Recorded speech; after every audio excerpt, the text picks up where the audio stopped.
ассалому алайкум бинандагони гиромӣ. барномаи иттилоотии вақт аст ин дам манзури шумо аз телевизиони Душанбе. дар студия бо хабару гузоришҳои ин соат Сарвинози Нур. дар оғоз сархати хабарҳо.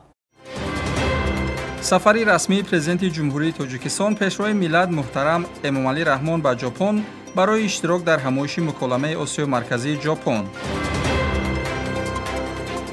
ифтитоҳи бинои нави маркази рақамикунонии инноватсия ва такмили ихтисоси кадрҳои соҳаи кишоварзии Вазорати кишоварзӣ дар шаҳри Душанбе. муҳайё гардидани шароити мусоид барои кормандон дар ин замина. мухлиси соли 2025 муайян ва қадрдонӣ гардид. маросими ҷоизаспории озмуни мухлиси сол дар шаҳри Душанбе.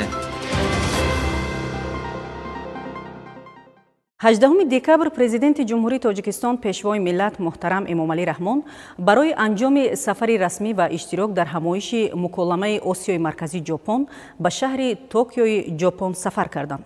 дар фурудгоҳи байналмилалии Душанбе президенти ҷумҳурии Тоҷикистон муҳтарам Эмомалӣ Раҳмонро раиси Маҷлиси Миллии Маҷлиси Олии Ҷумҳурии Тоҷикистон, раиси Маҷлиси намояндагони Маҷлиси Олии Ҷумҳурии Тоҷикистон, сарвазири Ҷумҳурии Тоҷикистон, муовини якуми роҳбари дастгоҳи иҷроияи президенти Ҷумҳурии Тоҷикистон ва дигар шахсони расмӣ гусел намуданд. дар ин сафар президенти Ҷумҳурии Тоҷикистон муҳтарам Эмомалӣ Раҳмонро вазири корҳои хориҷӣ, ёрдамчии президенти Ҷумҳурии Тоҷикистон оид ба масъалаҳои робитаҳои хориҷӣ, вазирони рушди иқтисод ва савдо, нақлиёт, саноат ва технологияҳои нав, маориф ва илм, раиси кумитаи давлатии сармоягузорӣ ва идораи амволи давлатӣ ва дигар шахсони расмӣ ҳамроҳӣ мекунанд.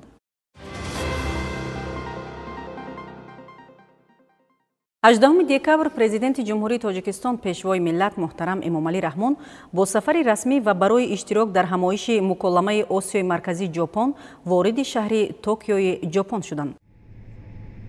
18 декабр президенти ҷумҳурии Тоҷикистон пешвои миллат муҳтарам Эмомалӣ Раҳмон бо сафари расмӣ ва барои иштирок дар ҳамоиши муколамаи Осиёи Марказӣ Ҷопон вориди шаҳри Токиои Ҷопон шуданд.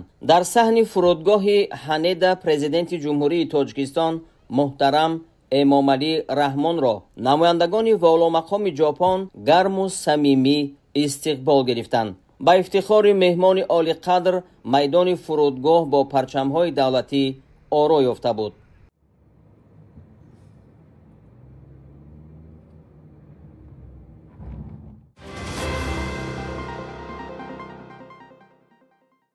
дар доираи сафари расмии президенти ҷумҳурии Тоҷикистон пешвои миллат муҳтарам Эмомалӣ Раҳмон ба Ҷопон 18 декабр дар шаҳри Токио ҷаласаи сатҳи олӣ ва бисёрҷанбаи ҳамкориҳои сиёсӣ, иқтисодӣ ва стратегӣ баргузор гардиданд, ки онҳо ба таҳкими муносибатҳои Тоҷикистону Ҷопон дар самтҳои калидӣ равона шуданд.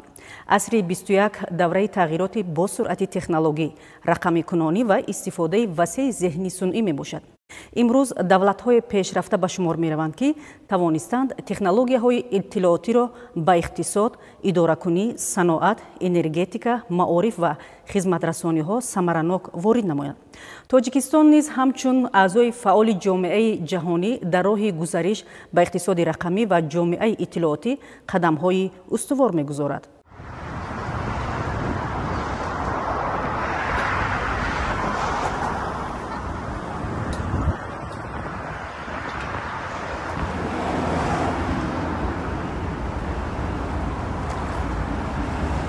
дар доираи сафари расмии президенти ҷумҳурии Тоҷикистон пешвои миллат муҳтарам Эмомалӣ Раҳмон ба давлати Ҷопон дар шаҳри Токио ҷаласаи сатҳи олӣ ва бисёрҷанбаи ҳамкориҳои сиёсӣ, иқтисодӣ ва стратегӣ баргузор гардиданд, ки онҳо ба таҳкими муносибатҳои Тоҷикистону Ҷопон дар самтҳои калидӣ равона шуда буданд. дар доираи ҳамоиши муколамаи Осиёи Марказӣ Ҷопон 18 декабр дар шаҳри Токио бо мақсади муаррифии зарфиятҳо ва имкониятҳои соҳаи технологияҳои рақамии ҷумҳурии Тоҷикистон чорабинии канорӣ таҳти унвони Tajik Japan Digital Business Connect баргузор гардид, ки дар он як қатор ширкатҳои пешрафтаи соҳаи айтии ҷумҳурии Тоҷикистон иштирок намуданд. директори агентии инноватсия ва технологияҳои рақамии Тоҷикистон дар ҷараёни ҳамоиш вобаста ба имкониятҳои инноватсия ва технологияҳои рақамии кишвар ибрози назар намуда, масъалаҳои рушди ташаббуси нави соҳибкорӣ, ҷалби сармоягузорӣ, содироти хизматрасониҳои рақамӣ, татбиқи технологияҳои муосир ва густариши робитаҳои мустақими тиҷоратиро мавриди баррасӣ қарор доданд. Дар чорчӯбаи чорабинӣ намояндагони ширкатҳои ватанӣ бо ширкат ва доираҳои соҳибкории ҷопон вохӯриҳои судманд анҷом дода, таҷрибаи пешқадам, роҳҳои ҳамкорӣ, лоиҳаҳои муштарак ва маҳсулоту хизматрасониҳои рақамии худро муаррифӣ намуданд. Ин гуна ҳамоишҳо барои тақвияти муоширати соҳибкорӣ ва рушди ҳамкориҳои мутақобилан судманди байни ширкатҳои ду кишвар аҳамияти калон доранд.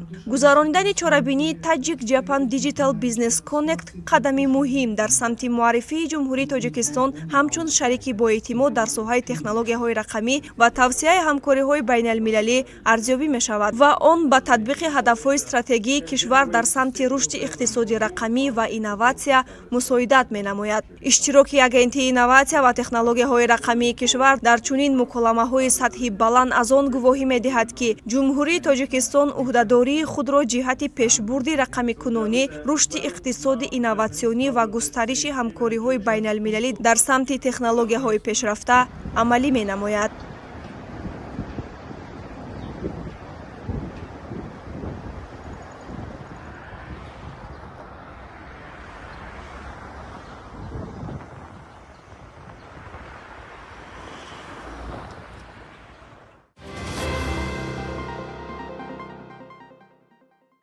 дар ноҳияи синои шаҳри Душанбе боз як қадами муҳим дар роҳи рушди соҳаи кишоварзӣ гузошта шуд. Сарвазири Ҷумҳурии Тоҷикистон Қоҳир Расулзода бинои нави маркази рақамикунонӣ, инноватсия ва такмили ихтисоси кадрҳои соҳаи кишоварзиро мавриди истифода қарор дод. Марказ ба ҷорӣ намудани технологияҳои муосир, рушди рақамикунонӣ ва баландбардоштани сатҳи касбияти мутахассисони соҳа равона шудааст. дар доираи татбиқи сиёсати давлатии рушди соҳаи кишоварзӣ ва ҷорӣ намудани технологияҳои муосир дар ноҳияи синои шаҳри Душанбе Сарвазири Ҷумҳурии Тоҷикистон Қоҳир Расулзода бинои нави корхонаи воҳиди давлатии маркази рақамикунонӣ, инноватсия ва такмили ихтисоси кадрҳои соҳаи кишоварзӣ дар назди Вазорати кишоварзии Ҷумҳурии Тоҷикистонро мавриди истифода қарор дод.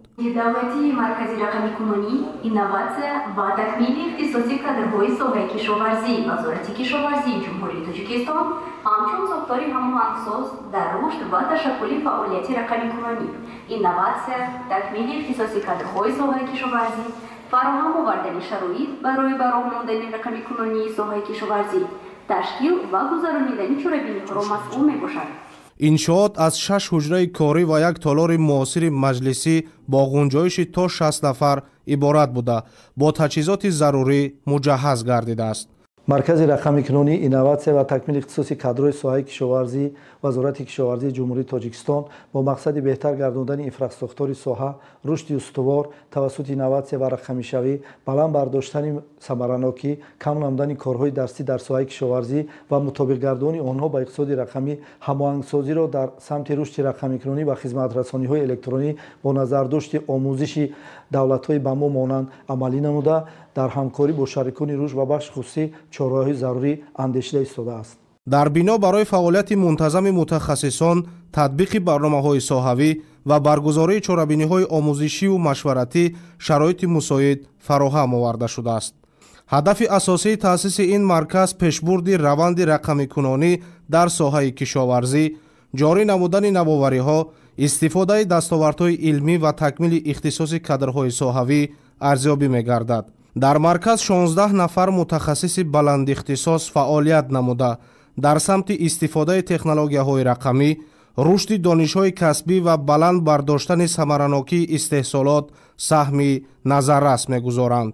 рушди соҳаи кишоварзӣ яке аз самтҳои афзаланоки ҳукумати Ҷумҳурии Тоҷикистон ба ҳисоб рафта, аҳолиро бо озуқа, санъатро бо ашёи хом ва беҳдошти вазъи иқтисодии мардумро таъмин менамоянд. чуноне ки мебинед, бо дастгирии ҳукумати Ҷумҳурии Тоҷикистон аз ҷониби муассисаи давлатии рушди соҳибкорӣ дар соҳаи кишоварзӣ дар доираи лоиҳаи баланд бардоштани устувории кишоварзӣ, маркази рақамикунонии соҳаи кишоварзӣ аз нав таъмиру таҷдид карда шуда, он бо таҷҳизотҳои замонавӣ муосир таҷҳизонда шудааст, ки барои кори кишоварзон бисёр осон шуд ва имрӯз тамоми кишоварзон метавонанд тавассути ин марказ кори худро осон кунанд ва дар баробари ин барои таъмини ҳамин озуқовар як саҳмгузор бошад. ҳамзамон дар доираи боздид муассисаи давлатии лоиҳаи рушди соҳибкорӣ дар соҳаи кишоварзӣ муаррифӣ гардида ба сарвазири кишвар Қоҳир Расулзода вобаста ба самтҳои асосии фаъолият, ҳадафҳо ва нақшаҳои минбаъдаи он маълумоти муфассал пешниҳод карда шуд.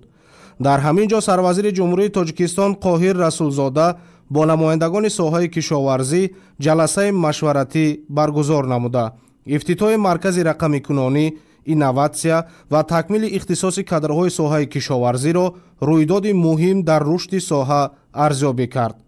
таъкид гардид ки ин иқдом дар доираи сиёсати пешвои миллат муҳтарам Эмомалӣ Раҳмон оид ба рушди иқтисоди рақамӣ амалӣ гардида ҷорӣ намудани технологияҳои муосир, гузариш ба кишоварзии дақиқ, истифодаи васеъи илм ва омодасозии мутахассисони соҳибкасб ба баланд бардоштани самаранокии истеҳсолот, таъмини амнияти озуқаворӣ ва рушди устувори иқтисоди миллӣ мусоидат хоҳад кард. ҳамчунин дар саҳни бино сарвазири кишвар аз намоиши технологияҳои муосири истеҳсолӣ ва дастовардҳои илмии соҳаи кишоварзӣ дидан намуда ба сатҳи истеҳсолот, сифати маҳсулот ва имкониятҳои рушди минбаъдаи соҳа баҳои баланд дод.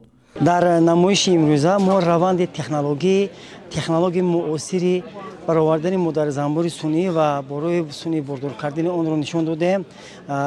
бинед ки мо дар ин ҷо косачаҳои мумӣ барои баровардани модарзанбур ва тамоми дастгоҳу асбобҳое ки барои баровардани модарзанбури сунъӣ ва раванди нигаҳдории он ва дар натиҷа бордоркунии сунъии онро пурра нишон дода шудааст. баровардани модарзанбури сунъӣ яке аз роҳҳои асосии баландбардоштани самаранокии иқтисодӣ дар хоҷагиҳо ба ҳисоб меравад, зеро ки яке аз роҳҳои асосии баландбардоштани маҳсулотнокӣ дар ин бо роҳи селексионӣ баровардани модарзанбури сунъӣ ва паҳн кардани он ба ҳисоб меравад.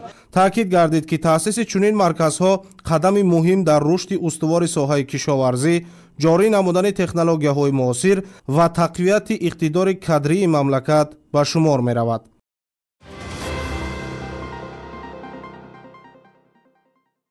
дар ҷумҳурии Тоҷикистон масъалаи минаҳо ва бартарафсозии хатари онҳо зери назари сохторҳои марбута қарор дорад. дар ин замина муассисаи давлатии Маркази миллии Тоҷикистон оид ба масъалаҳои минаҳо ҷаласаи комиссияи назди ҳукумати ҷумҳурии Тоҷикистон оид ба татбиқи ҳуқуқи байналмилалии башардӯстиро ташкил намуд. ҳар сол пас аз ба итмом расидани мавсими поксосии башардӯстонаи минаҳо ҷаласаи комиссияи назди ҳукумати ҷумҳурии Тоҷикистон оид ба татбиқи ҳуқуқи байналмилалии башардӯстӣ дар моҳи декабр бо мақсади баррасии ҳисоботи фаъолияти муассисаи давлатии Маркази миллии Тоҷикистон оид ба масъалаи минаҳо ва натиҷаҳои фаъолият доир ба поксозии башардӯстонаи зидди минаҳо баргузор мегардад. ҷаласаи имсола дар Китобхонаи миллии Тоҷикистон ташкил гардид. қабл аз оғози ҷаласа намоиши таҷҳизоти соҳавӣ ташкилу роҳандозӣ гардид. дар раванди ҷаласа роҳбарияти Вазорати адлияи ҷумҳурии Тоҷикистон, масъулини сохторҳои марбута ва шарикони руш ширкат намуданд. тавре таъкид рафт, Тоҷикистон дар давраи низоъҳои дохилии мусаллаҳонаи солҳои 1992-1997 бо минаҳо ва лавозимоти нотаркидаи ҷангӣ олуда шудааст. хатари минаҳо дар минтақаҳои наздисарҳадии Тоҷикистон, Афғонистон ва ноҳияҳои тобеи ҷумҳурӣ вуҷуд дорад ки сатҳи боқимондаҳои минаҳо дар ин минтақаҳои кӯҳӣ ҳоло ҳам номуайян мебошад. мувофиқи иттилои мавҷуда аз соли 1992 то ин ҷониб 892 нафар ҷабрдидаи минаҳо ва таҷҳизоти нотаркидаи ҷангӣ ба қайд гирифта шуданд ки аз онҳо 541 нафарашон маҷрӯҳ ва 351 нафар ҳалок гаштаанд. дар асоси фармони президенти кишвар аз 23 сентябри соли 1999 ва сиёсати башардӯстонаи ҳукумати ҷумҳурии Тоҷикистон аз 1 апрели соли 2000 дар баробари 165 мамлакати дунё узви конвенсияи Созмони Милали Муттаҳид оид ба манъи истифода, захирасозӣ, истеҳсол ва таҳвили минаҳои зиддию пиёдагард ва нобудсозии онҳо гардид. дар раванди ҷаласот иттилоъ дода шуд ки аз оғози соли 2004 то охири моҳи ноябри соли 2025 дар 22 ноҳияи наздисарҳадии Тоҷикистон, Афғонистон ва ноҳияҳои тобеи ҷумҳурӣ 452 майдони хатарнок ки масоҳати умумияшон 37.7 миллион метри мураббаъро ташкил медиҳанд аз мина ва лавозимоти нотаркидаи ҷангӣ тоза ва дар натиҷа 128840 минаи зидди пиёдагард ва лавозимоти нотаркидаи ҷангӣ ва зиёда аз 388 килограмм маводи таркандаи ҷангӣ пайдо ва нобуд карда шуд. ҷонибҳои манфиатдор, сохтору мақомоти марбута ва масъулини ташкилоти дахлдор доир ба ин масъала андешаронӣ намуданд. айни замон дар сарҳади Тоҷикистон, Афғонистон ва ноҳияҳои тобеи ҷумҳурӣ 126 майдони тадқиқотшуда ва 2 майдони тадқиқотнашудаи мина ва лавозимоти нотаркидаи ҷангӣ боқӣ мондааст. 18 декабр дар толори донишгоҳи давлатии омӯзгории тоҷикистон ба номи Садриддин Айнӣ конференсияи илмӣ амалӣ таҳти унвони амнияти иттилоотии ҷавонон ҳамчун омили асосии пешгирии шомилшавӣ ба гурӯҳҳои террористиву экстремистӣ баргузор гардид. Ин ҳамоиши маърифатӣ аз ҷониби Кумитаи кор бо ҷавонон ва варзиши назди ҳукумати ҷумҳурии Тоҷикистон ташкил карда шуд. Гузориш аз раванди чорабинӣ.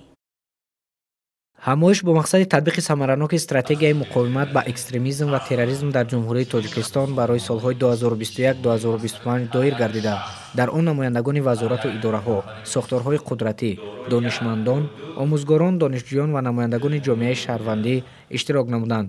Зимни суханронӣ иштирокчиён таъкид намуданд, ки дар заминаи рушди технология ва фазои рақамӣ ҷавонон беш аз пеш ба иттилооти гуногун дастрасӣ доранд ва агар ин раванд дуруст роҳнамоӣ нашавад, метавон боиси шомилшавии онҳо ба ҷараёнҳои хатарнок гардад. Кумитаи кор бо ҷавонон ва варзиши назди ҳукумати ҷумҳурии Тоҷикистон бо мақсади пешгирии ҷавонон аз шомилшавӣ ба ҳизбу ҳаракатҳои террористиву экстремистӣ конференсияу мизҳои мудаввар, мулоқоту вохӯриҳо ва аксияҳои тарғиботиву ташвиқотиро пайваста ташкил ва баргузор менамояд. Минбаъд низ кумита дар доираи нақша чорабиниҳои тасдиқнамудаи худ ва дар доираи паёми президенти ҷумҳурии Тоҷикистон тасмим гирифтааст, ки миёни сокинони шаҳру ноҳияҳои ҷумҳурӣ пайваста бо мақсади пешгирии ҷавонон чунин мулоқот ва хӯрии корҳои фаҳмондадиҳиро ташкил ва баргузор намояд. Дар кори конференсия роҳҳои баландбардоштани савияи маърифати ҷавонон, таъмини амнияти иттилоотӣ,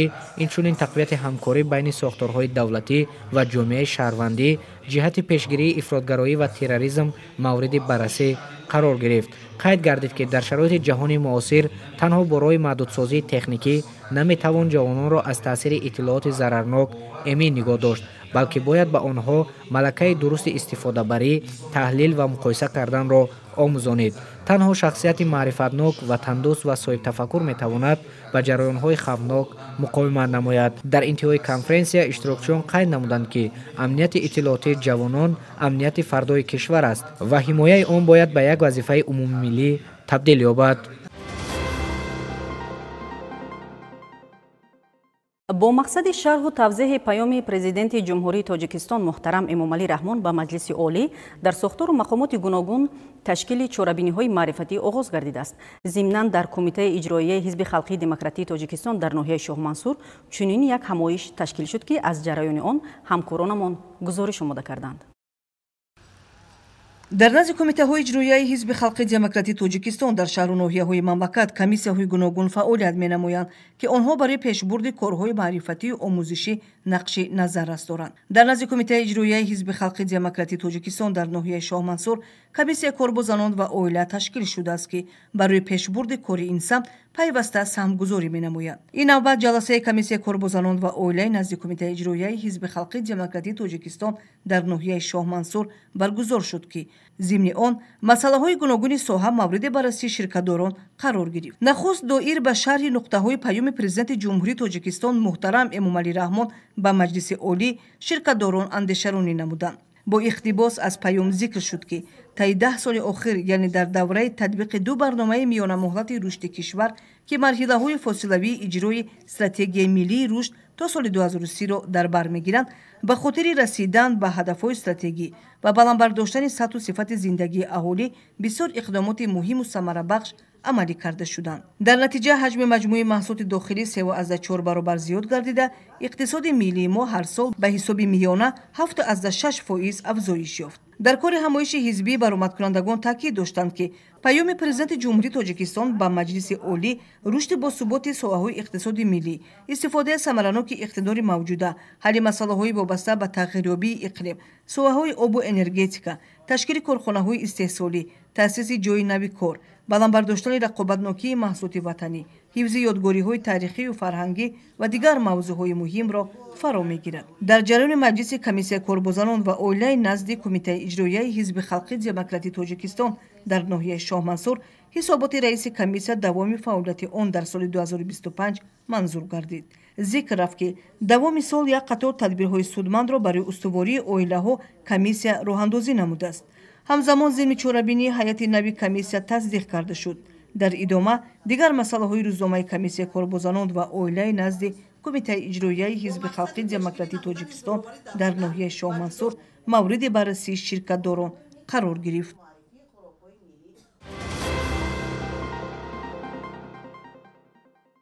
вазорати меҳнат, муҳоҷират ва шуғли аҳолии ҷумҳурии тоҷикистон дар ҳамкорӣ бо шарикони рушд 18 декабр бахшида ба рӯзи байналмилалии муҳоҷират дуюмин ярмаркаи калони ҷойҳои кори холӣ ва вазифаҳои озодро дар соли ҷорӣ бо пешниҳоди талаботи корфармоёни дохилӣ ва хориҷӣ инчунин имкониятҳои касбомӯзӣ баргузор намуд. аз рафти баргузории ин ярмарка гузориш омода гардидааст. ярмаркаи калони ҷойҳои нави кори холӣ ва вазифаҳои озод ки дар парки технологии шаҳри душанбе баргузор гардид дуюмин ярмаркаест ки бо мақсади мусоидат намудан дар раванди бо ҷои кор таъмин намудани шаҳрвандон, ҷалби онҳо ба касбомӯзӣ, мутобиқ намудани қувваи корӣ ба талаботи бозори меҳнати дохилӣ ва хориҷӣ ва дар маҷмӯъ баландбардоштани сатҳи зиндагии аҳолӣ ташкил шудааст. дар ярмарка зиёда аз 70 корхона ва ширкатҳои фаъолияткунанда аз ҷумла корхонаҳои азиму стратегӣ инчунин ноҳияҳои шаҳри душанбе ҷойҳои кори холии худро пешниҳод намуданд. ин нишон дод гувоҳи равшани таваҷҷӯҳи афзояндаи бахши хусусӣ ба ҳамкории мутақобилан судманд бо мақомоти давлатӣ ва шаҳрвандони корҷӯ арзёбӣ мегардад. дар паёми имсолаи президенти ҷумҳурии тоҷикистон пешвои миллат муҳтарам эмомалӣ раҳмон ба парлумони кишвар низ дарҷ гардид ки таъмини аҳолӣ бо шуғли пурмаҳсул ва танзими муносибатҳои меҳнатӣ яке аз ҳадафҳои асосии ҳукумати мамлакат ба ҳисоб меравад. дар ин бобат вазорати идораҳои дахлдор ва мақомоти иҷроияи ҳокимияти давлатии маҳаллӣ вазифадор карда шуданд ки дар 5 соли оянда ҷиҳати таъсиси 1 миллион 400 ҳазор ҷойҳои кории холӣ тадбирҳои заруриро роҳандозӣ намоянд. имрӯза ярмаркае ки баргузор гардида истодааст, ин ярмаркаи сатҳи ҷумҳуриявӣ мебошад ва дуюмин ярмарка мебошад. ярмаркаи аввал моҳи майи соли ҷорӣ баргузор гардид ки дар он зиёда аз 500 нафар шаҳрвандон ба намудҳои гуногуни шуғл ҷалб гардиданд ва агентии меҳнат ва шуғли аҳолӣ вазорати меҳнат, муҳоҷират ва шуғли аҳолии ҷумҳурии тоҷикистон низ минбаъд кӯшиш менамояд ки дар тамоми манотиқи ҷумҳурӣ чунин ярмаркаҳои ҷойҳои кориро дар сатҳи баланд ва сифати нав баргузор намояд. ярмаркаи баргузоршуда аз ярмаркаҳои қаблӣ бо фарогирии васеъ, пешниҳоди имкониятҳои гуногуни шуғл ва ҷалби фаъоли корфармоёни дохилӣ ва хориҷӣ тафовут дорад. дар доираи ин чорабинӣ ба шаҳрвандони корҷӯ инчунин нафароне ки хоҳиши иваз намудани ҷои кор ё пайдо кардани кори беҳтарро доранд, ҷойҳои кории холӣ дар дохили ҷумҳурӣ ва ҳамзамон талаботу дархости корфармоёни хориҷӣ пешниҳод гардиданд. ҳамчунин имкониятҳои касбомӯзӣ ва забономӯзӣ тибқи талаботи бозори меҳнат, бахусус бозори меҳнати хориҷӣ муаррифӣ шуд. ба иштирокчиёни ярмарка ҳамзамон имкониятҳои васеъи касбомӯзӣ дар заминаи муассисаҳои таълимии касбии низоми вазорат муаррифӣ гардиданд. бино ба маълумоти агентии меҳнат ва шуғли аҳолӣ соли 2025 дар миқёси ҷумҳурӣ 869 ярмаркаи ҷойҳои кори холӣ ва вазифаҳои озод баргузор гардида, дар онҳо 9344 корхона ва ташкилот ҷойҳои кории худро пешкаш карданд. дар ин ярмаркаҳо беш аз 88 ҳазор нафар шаҳрвандони корҷӯ иштирок намуданд. аз ин шумора 13302 нафар ба ҷойҳои кори мувофиқ роҳхат гирифта, 10433 нафар мустақиман ба кор таъмин карда шуданд. ҳамзамон зиёда аз 6000 нафар ба курсҳои касбомӯзӣ роҳхат гирифта, дар маҷмӯъ беш аз 17000 нафар ба намудҳои гуногуни шуғл ҷалб гардиданд. ин нишондиҳандаҳо гувоҳи онанд ки ярмаркаҳои ҷойҳои кории холӣ ба яке аз абзорҳои муассири сиёсати давлатӣ дар самти шуғли аҳолӣ табдил ёфтанд. бино ба гуфтаи масъулин, ин нишондиҳандаҳо онҳоро водор месозад ки баргузории чунин ярмаркаҳоро минбаъд низ бо сифати баланд, бо фарогирии бештар ва бо истифода аз усулҳои муосир идома диҳанд.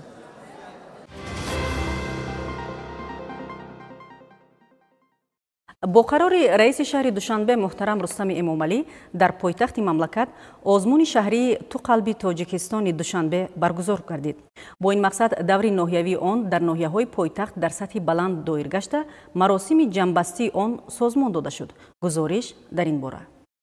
дар маросими ҷамъбасти даври ноҳиявии озмуни шаҳрии ту қалби тоҷикистони Душанбе намояндагони мақомоти иҷроияи ҳокимияти давлатии ноҳияи Сино ва иштирокчиёни даври ноҳиявии озмун ширкат намуданд. гуфта шуд ки ҳадаф аз баргузории озмун дарёфт ва муаррифии чеҳраҳои нави суханвару сухандон дорои маҳорати баланди ровигию натоқӣ, сарояндагии овозхонӣ, баландбардоштани маҳорати иҷрокунандагӣ, ташаккули истеъдод ва ҳунари наврасону ҷавонон ва дигар қишрҳои ҷомеа дар ин самтҳо, инчунин фароҳам овардани шароити мусоиди эҷод ва пешниҳоди шеър ва сурудҳои таҷассумкунандаи марҳилаи нави ободкорию созандагӣ ва рушди бемайлони пойтахти ҷумҳурии Тоҷикистон шаҳри Душанбе ва дар ин замина эҳтиром гузоштан ба таъриху фарҳанги миллӣ дониста мешавад. Дар даври ноҳиявӣ озмуни шаҳри ту қалби тоҷикистони душанбе дар ноҳияи Сино 250 нафар иштирок намуда. Аз ин шумора 36 нафари онҳо сазовори ҷойҳои якум, дуюм ва сеюм гардиданд, ки ба ҳамаи онҳо дар вазъияти тантанавӣ диплом ва мукофотпулиҳои мақомоти иҷроияи ҳокимияти давлатии ноҳияи Сино тақдим шуд. ҳамзамон ба якчанд нафар додталабони озмун баҳри иштироки фаъолона дар озмун сипосномаҳо супорида шуда, дар ин замина аъзои ҳакамони даври ноҳиявии озмун низ ҳавасманд гардиданд. дар даври якуми озмун, яъне ки даври дохили муассавӣ 700 нафар иштирокчиён иштирок карда буданд ва ба даври ноҳиявӣ 250 нафар роҳхат гирифтанд. аз шумораи 250 нафари иштирокчиёни даври ноҳиявӣ 36 нафар ба даври шаҳри озмуни мазкур роҳхат гирифтанд ва боварии комил дорам, ки чунин чорабиниҳо, чунин озмуноне ки бо дастгириҳои пайвастаи муҳтарам раиси шаҳри Душанбе бароҳ омода шудаанд, барои тақвият бахшидан ва баланд бардоштани сатҳи маърифату худшиносиву дониши ҳар як хонанда ва иштирокчиён саҳми арзандаи худро мегузорад. озмун байни хонандагону донишҷӯёни муассисаҳои таҳсилоти миёнаи умумӣ, ибтидоӣ, миёна ва оликасбӣ, таълимгирандагони муассисаҳои таҳсилоти иловагии соҳаи маориф, санъат ва мусиқии ҳудуди шаҳри Душанбе, эҷодкорону ҳаваскорон ва намояндагони дигар қишраҳои ҷомеа, ки дар ҳудуди шаҳри Душанбе зиндагӣ, кору фаъолият ва эҷод менамоянд, баргузор карда мешавад.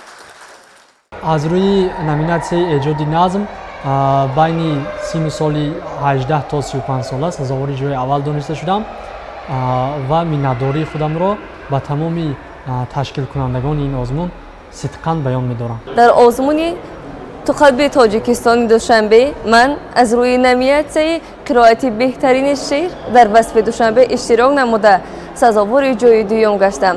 аз ин ман хело хушҳолам.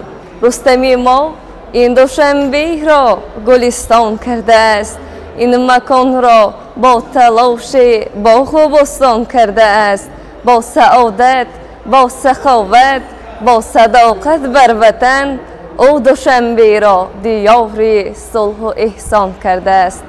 озмуни мазкур аз рӯи номинатсияҳои эҷоди шеъри беҳтарин дар васфи пойтахти ҷумҳурии Тоҷикистон, қироати беҳтарини шеър дар васфи пойтахти мамлакат шаҳри Душанбе, иҷрои суруди беҳтарин дар васфи пойтахти ҷумҳурии Тоҷикистон шаҳри Душанбе ва суруди беҳтарини гурӯҳӣ дар васфи пойтахти кишвар доир карда мешавад.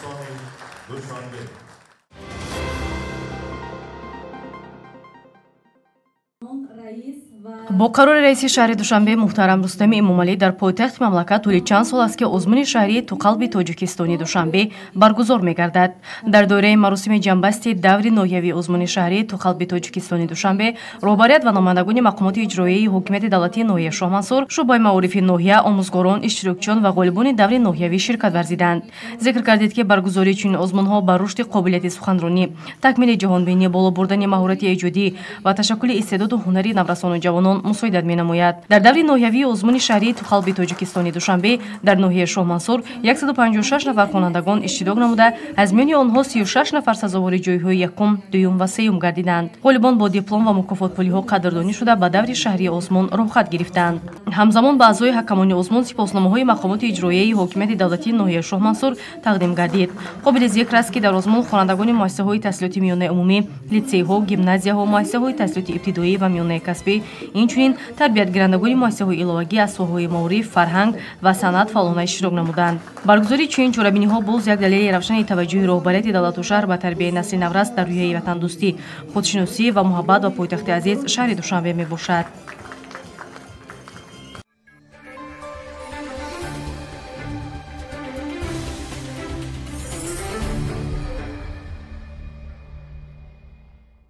соли дуюм аст ки озмуни мухлиси сол бо ҳадафи арҷгузорӣ ба мухлисони фаъол, вафодор ва ташаббускори футбол баргузор мегардад.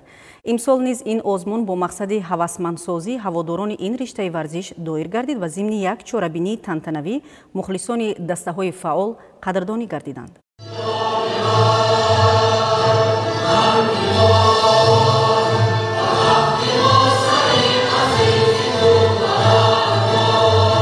дар маросими ҷанбастии озмуни мухлиси сол 2025 ноибони президенти федератсияи футболи тоҷикистон, директори лигаи футболи тоҷикистон, намояндагони дастаҳои футболи кишвар ва мухлисону ҳаводорон иштирок намуданд. дар суханронии масъулин масъалаи рушди футбол, нақши мухлисон дар пешрафти варзиш ва дастгирии пайвастаи пешвои миллат муҳтарам Эмомалӣ Раҳмон ва раиси шаҳри Душанбе муҳтарам Рустами Эмомалӣ дар ободию рушди инфраструктураи варзиши махсус таъкид гардид. дар давоми сол мухлисон бо дастгирии пайвастаи дастаҳои дӯстдоштаашон, ҳузури фаъол дар варзишгоҳҳо, ташкили иқдомҳои мухлисона, ташвиқи бозингарон ва риояи фарҳанги баланди мухлисӣ саҳми арзандаи худро гузоштанд. ҳамаи ин меъёрҳо ҳангоми баҳогузорӣ ба назар гирифта шуда, ҳаводорони футбол аз рӯи категорияҳои инфиродӣ ва махсус мукофотонида шуданд.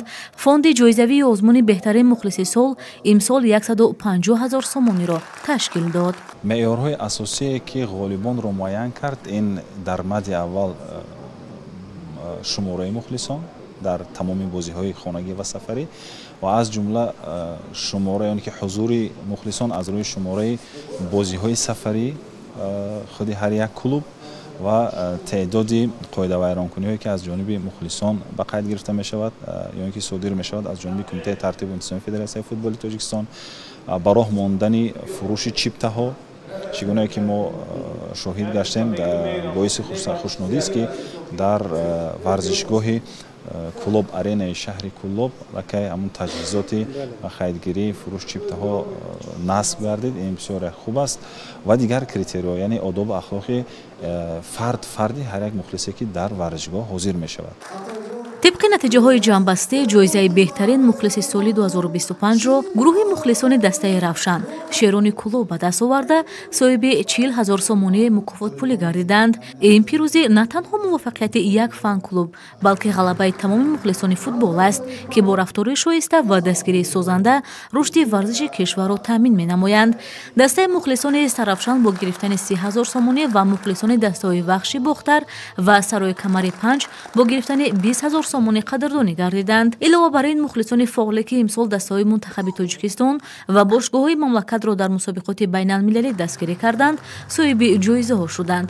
хеле шодам ки дар ин озмун иштирок дорам. раҳмат ба ташкилкунандагони ҳамин озмун, чунки ин барои мухлисон рӯҳияи баланд мебахшад. мухлисон кӯшиш мекунанд ки дар ин озмун ҷои аввалро гиранд. пеш аз ҳама бояд ки одоб ахлоқи мухлисӣ бошад. ман аз ҳамаи мухлисон даъват мекунам ки дар бозиҳои тими мунтахаб омада дастгирӣ кунанд. дар мавсими 2025 дар маҷмӯъ 722 840 тамошобин дар бозиҳои лигаи футболи Тоҷикистон ширкат кардааст. аз ин шумора 379 070 мухлис вохӯриҳои лигаи олӣ, 255 820 тамошобин бозиҳои лигаи якуми Тоҷикистон, 75 200 тамошобин бозиҳои ҷоми Тоҷикистон ва 12 750 тамошобин рақобати суперҷоми Тоҷикистонро дар варзишгоҳҳо тамошо намуданд. имрӯз бонувонро дар тамоми соҳаҳо эҳсос кардан мумкин аст ва ҳамзамон дар мухлисии варзиш низ мо бонувон ҳузур дорем, чун рӯбаландӣ ва бевосита ҷалби мухлисон аз ҳисоби ҷавонону наврасон таблиғу ташвиқро роҳандозӣ намуда истодаем. хушҳол аз онем ки аз ҷониби ҳукумати кишвар, ҳамзамон раҳбарияти шаҳри Душанбе, бевосита президенти федератсияи футболи Тоҷикистон муҳтарам Рустами Эмомалӣ моро дар ин ҷода рӯбаланд менамоянд. озмуни мухлиси сол 2025 боз як саҳифаи дурахшон дар таърихи футболи тоҷик гардид ва умед аст ки чунин ташаббусҳо дар оянда низ идома ёфта фарҳанги мухлисиро боз ҳам боло мебаранд.